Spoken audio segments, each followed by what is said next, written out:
Mon manque pas d'air, c'est l'émission où je pars à la rencontre de passionnés de sport pour vous amener des clés de progression en apnée. Et je suis avec Alice Modolo. Alors Alice, est-ce que tu peux te présenter ? Bah oui, donc Alice Modolo. Donc je suis wildcard en effet, donc j'ai réalisé 88 mètres aux Bahamas en juillet dernier qui m'a permis d'obtenir cette wildcard. Alors Alice, où est-ce que tu t'entraînes ? Alors je m'entraîne chez Django Diving, donc avec Marie-Claude Hérissé depuis maintenant 2 ans. Et ça se passe plutôt très très bien, il y a une très bonne équipe, une très bonne émulation. Et Maric, c'est une personne avec qui j'ai commencé l'apnée, donc ça me tient à cœur et ça me rappelle un peu mes origines. Donc tu es niçoise, hein, tu travailles dans le coin, hein, si je dis pas de bêtises. Voilà, je suis installée sur Nice maintenant depuis 6 ans. Et en effet, je suis chirurgien dentiste et à côté apnéiste. Est-ce que tu as fait le mondial en 2012 par équipe ? Oui, tout à fait. On était vice-championne du monde en 2012, donc c'était à Nice. Et donc forcément, on attend avec impatience ces championnats du monde dans la baie de Villefranche. Ça a une grosse symbolique en effet pour les Français et pour nous les femmes. Est-ce que tu peux me parler un petit peu de ta plongée de ce matin ? Tu as fait une belle plongée. T'as plongé à quelle profondeur ? Alors juste pour qu'on rappelle, Alice, tu es en poids constant avec monopalme. Alors ce matin, c'était la première compétition de l'année. Première compétition en eau un peu froide, on peut le dire quand même, elle reste encore un peu fraîche. C'est une super belle plongée, j'ai pas mal vadrouillé pendant ces premiers mois où j'ai découvert plein de nouvelles choses et j'ai moins fait de câbles.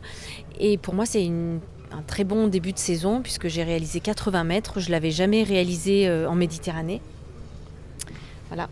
Et donc là, de le réaliser en début de saison, première compétition, c'est très prometteur et je suis très contente. Donc c'était une belle plongée où je me suis un peu challengée en effet comme c'était le début de saison. Mais j'avais envie de me faire plaisir et de me prouver que c'était possible. Tu fais aussi partie de l'équipe fédérale depuis ça fait 2 ans, c'est ça, 2017-2018.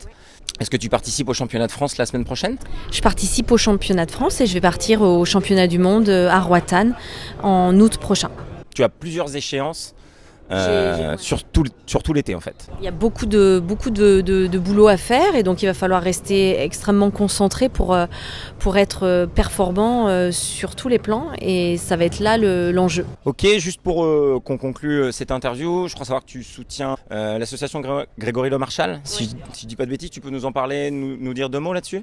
Bien sûr, alors moi j'ai souhaité m'investir auprès de l'association Grégory Le Marchal parce que j'avais été très touchée par le parcours de Grégory qui véhiculait de super belles valeurs qui se rapprochent du sport d'une manière générale, du sport de haut niveau et donc il m'a beaucoup inspirée et j'avais envie de lui rendre cet hommage et en tout cas de le remercier pour d'être assez reconnaissante pour ce qu'il m'avait apporté et donc j'ai trouvé que c'était bien que je m'investisse auprès de son association.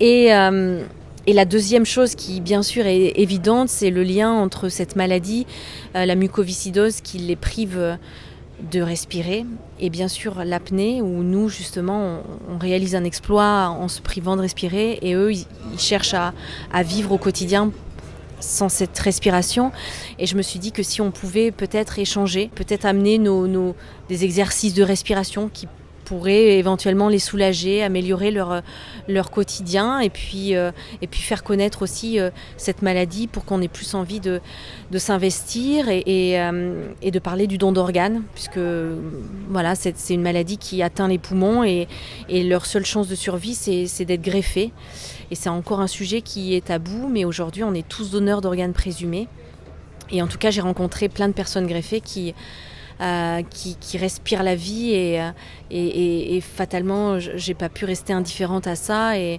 je suis pour le don d'organes. Super, pour information à titre personnel, moi je connaissais pas cette association avant que tu la mettes en avant, donc tu vois ça fonctionne. Voilà, ça marche, je suis ravie. Alice, merci pour cette interview. Merci à toi. On se retrouve en septembre, moi je vais suivre toute la team AIDA France pendant le mondial. Super. Voilà. Rendez-vous en septembre. Rendez-vous en septembre.